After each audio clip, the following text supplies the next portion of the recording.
Welcome back. I'm Tom Hewitt, and I'm here with Governor Sean Parnell, who's joining us for an interview. And Governor, thanks for coming by. And you've been getting a lot of pushback on your plan to reform oil taxes. The legislature's been pretty skeptical of it, and economist Pedro Van Meers says it won't come close to meeting the goal of 1 million barrels a day in the pipeline. Why do you think that it will?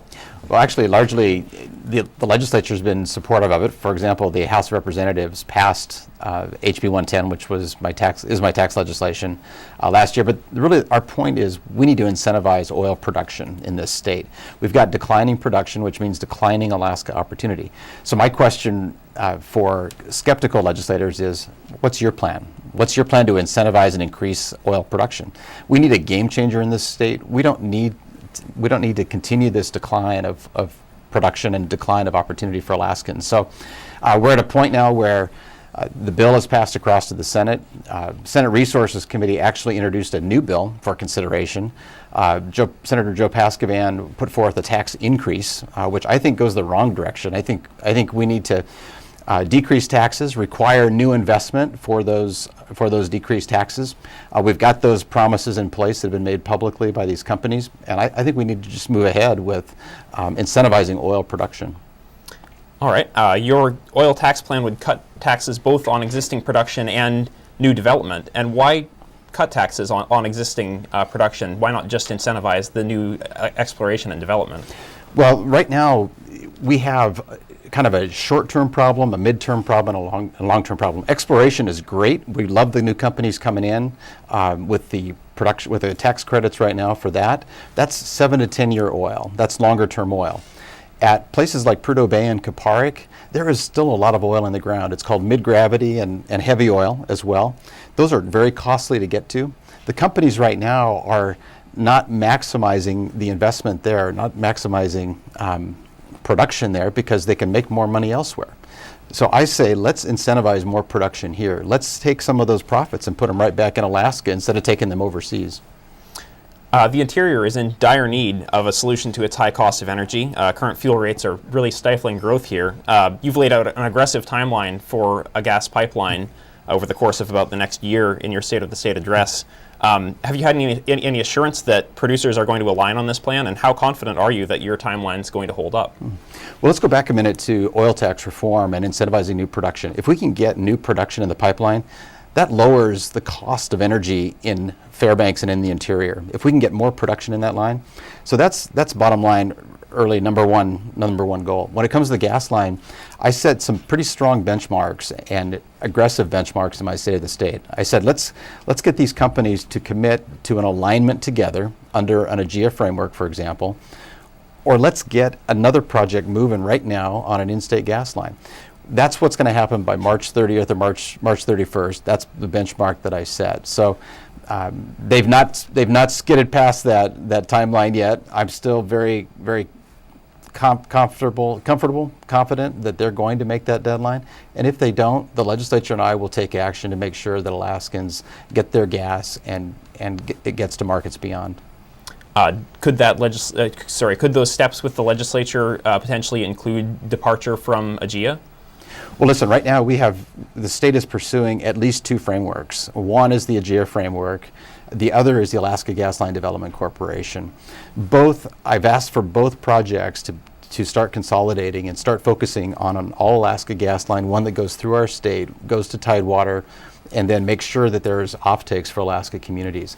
That's what this benchmark of March 31st is about. It's about getting companies that hold leases to the gas aligned around taking a look at that goal and moving us forward on that goal. All right. The legislature has been pretty critical of your education budget. Why is there so little growth in that budget compared to other areas of the budget? Well, again, it's not the legislature being critical. It's a few senators or some senators, and frankly, the House majority has supported my position, and that is we're not going to spend billions more in education funding without requiring results for our children. You know, the Senate majority just passed an increase to the education formula known as the BSA. They increased funding there by $500 million in the next 5 years and didn't require one stitch of new results for our kids. And I'm not going to do that. I think instead what we need to do is say, what is it you're trying to accomplish and what will it take to get us there? So for example, if they say heating costs have gone up, I say absolutely. Show us the bills and we'll write the check. If it's $11 million more for increased heating costs, let's write that check and let's take the rest of the dollars and put them in the classroom. But just writing a blank check for $500 million in the next 5 years, like many in the Senate have done, I don't think that's the way to go. So is it your plan, if that bill passes the House, to veto the increase to the BSA? Well, one thing I don't do is I don't make that kind of a threat this early in session. I think it's still too early. I think there's still too much discussion to be had. I really do believe that legislators will do the right thing, that they'll require results for education spending so that our constituents, the people of Alaska, actually get better education for their kids.